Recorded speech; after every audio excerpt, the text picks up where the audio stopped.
আহক আজি আমাৰ ভিতৰত কিমান কাম আগবাঢ়িছে তাকে অলপ দেখাওঁ। এইটো হৈছে হলটোৰ এইটো ডিজাইন দিয়া গৈছে।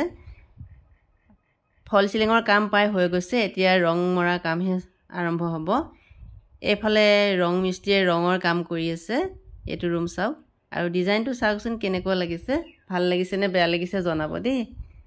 আৰু যিসকলে চাই আছে প্ৰথমৰ পৰাই মই সকলো দেখাই আছোঁ আৰম্ভণিৰ পৰাই, আৰু এতিয়া প্ৰায় এইখিনি হৈ গৈছেগৈ। আৰু এইটো ৰুম কৰিবলৈ বাকী আছে, এইটো আজি কৰিব। এতিয়া মিস্ত্ৰী দাদাহঁত আহিছে, এয়া কাম কৰিব। আৰু এতিয়া বাথৰুমৰ ফল চিলিঙৰ কাম চলি আছে। এয়ে আমাৰ দাদাই ফল চিলিং লগাই আছে। আৰু এনেকৈ চাওঁতে দিনটো পাৰ হ'ল। এতিয়া এই ৰুমটো আৰম্ভ কৰিছে, এইটো ৰুমো হৈ যাবগৈ আজি। চাওক কিমান সুন্দৰকৈ বনাইছে, আৰু ডিজাইনবোৰ চাব কেনেকুৱা লাগিছে, ডিজাইনবোৰ ভাল হৈছে নে বেয়া হৈছে আকৌ জনাব দেই। এয়া চাওক এইটো এটা ৰুম, মুঠতে গোটেইখিনি ৰুমতে কাম কৰি থকা গৈছে, থাকিবলৈ জেগাই নোহোৱা হৈ গৈছে, কিমান অসুবিধাত আছোঁ। আৰু ঘৰৰ কাম কৰা মানুহে, ঘৰৰ বনোৱাসকলে গম পায়, আৰু মই ক'বলৈ নালাগে কিমান কষ্ট হয়। ইটো ৰুমৰ পৰা সিটো ৰুম বস্তুবোৰ অনা নিয়া, মানে বহুত অসুবিধা হয়। খোৱা বোৱাটোতো আছেই দূৰৰে কথা। এতিয়া আমাৰ পাকঘৰ বাহিৰত হৈ আছে, য'তে পাইছোঁ তাতেই বনাইছোঁ আৰু খাইছোঁ।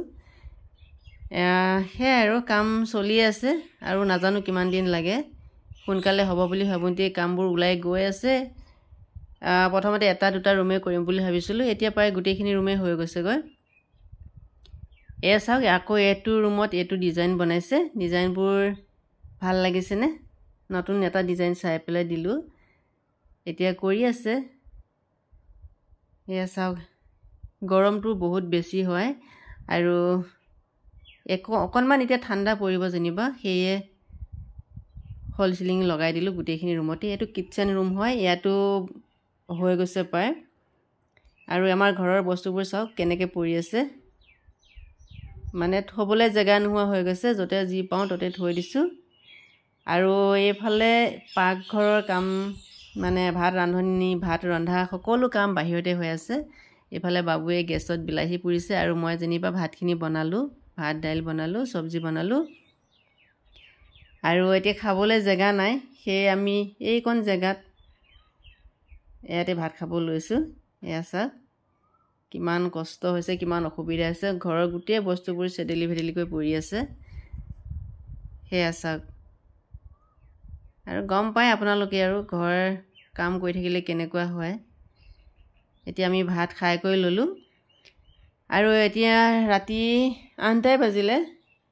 মিস্ত্ৰী দাদাসকলো গুচি গ'ল, আৰু ঘৰৰ ৰেচন পাতি অকণমান নিওঁ বুলি দোকানলৈ আহিলোঁ, এই দাদাহঁতৰ দোকানলৈ আহিলোঁ, বস্তু অলপ লৈ ল'লোঁ। আৰু ইফালে বহু দিনৰ পিছত ঘৰৰ মালিকনী, মানে দোকানৰ মালিকনী, এয়া বৌ লগ পালোঁ, ভাল লাগিল।